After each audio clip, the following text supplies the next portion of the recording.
I'm actually in Denver, Colorado. It's beautiful. Snow is falling to the ground right now.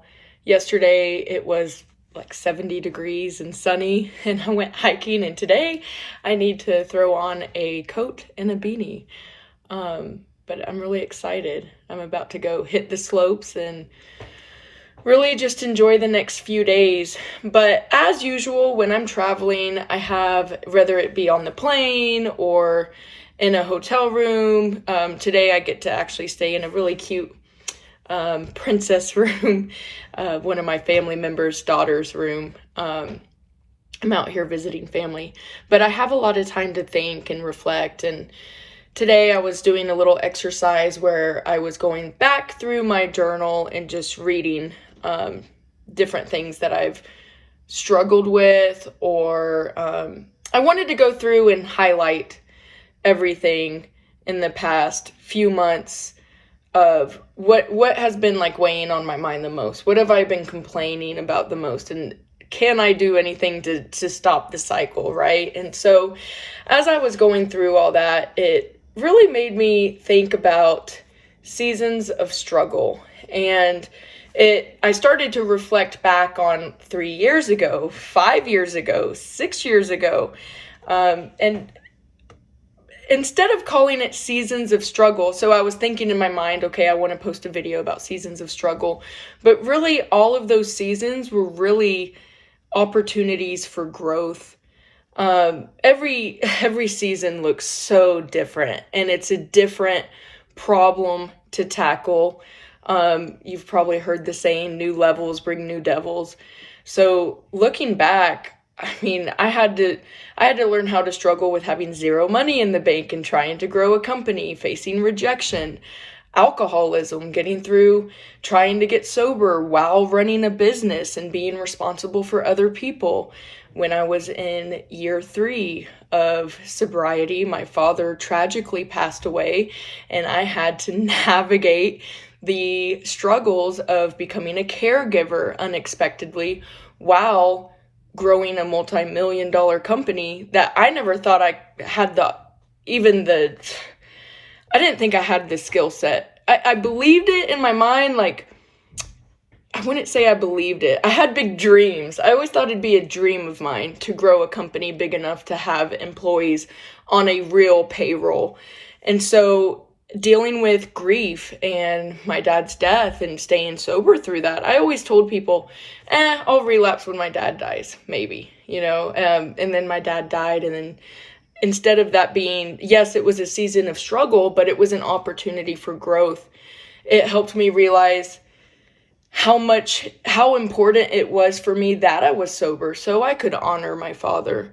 And then as the company grows, and I just read throughout my journal, like, there's always different seasons of struggle. And I think I posted a video about this recently, that I've been really trying to lean into discomfort and just learn. And every single season of my struggle, no matter how bad it has been, I mean, I can look back at my journals and see that I'm struggling to know how I'm going to pay for the breathalyzer that I had in my car, or wondering when my car was going to be repoed, because any day now it's going to be gone. I remember walking out of church and searching everywhere for my car and like bawling my head off because I was like, no, at church? Really? Someone's going to repo my car at church? Turns out I just forgot where I parked. So it was like a whole dramatic scene for nothing. But yeah, every single season has been an opportunity for growth. But while I was in the midst of it, all I could see was the struggle. And I think that's why it's really important for me anyways to look back at all the things that I've written, all the prayers. Obviously, I prayed and prayed for my dad to live, and that prayer did not come true. So having to face my feelings around that, and then really understanding how everything worked out, for the good. And I mean, obviously, I would do anything to have my dad back, but all those learning opportunities and the way that he has been able to be the best dad in the world from heaven has really taught me more than he could ever teach me as my earthly father. So today, at Cornbread Hustle, there was a season of struggle before, like, to taking it less dark, I guess, more business focused. There was a season of struggle where I had way too many employers and not enough employees. And I was struggling to find employees and get the message out and get the word out that we do hire people with criminal records. And now that's kind of flip-flopped. Now we have the struggle where we have way too many candidates. Like, we don't have to use Indeed. We don't have no job boards. Like, we have such a strong pipeline of people who are seeking employment because of all the work that we did and because of that season and how we had to focus, that now I have a new season of a growth opportunity where I need to really focus on bringing on new clients, because before it was, all inbound.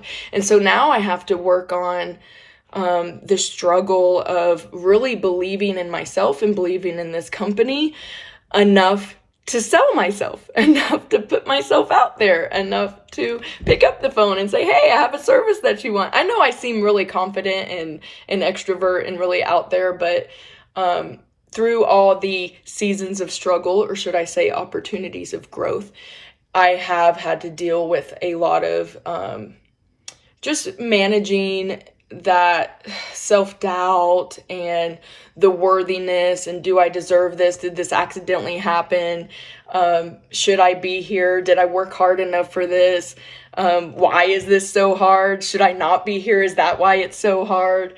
So I guess this message today is just, if you're in I'm going to use air quotes, a season of struggle, try to look at it as an opportunity for growth. Maybe start writing some things down and then looking back at those, that writing, and really discovering how things really ended up working out. And it wasn't as bad. Of course, like me having a drug addiction and an alcohol problem and, my dad dying, those things were really, really, really bad. And those were really hard things to walk through.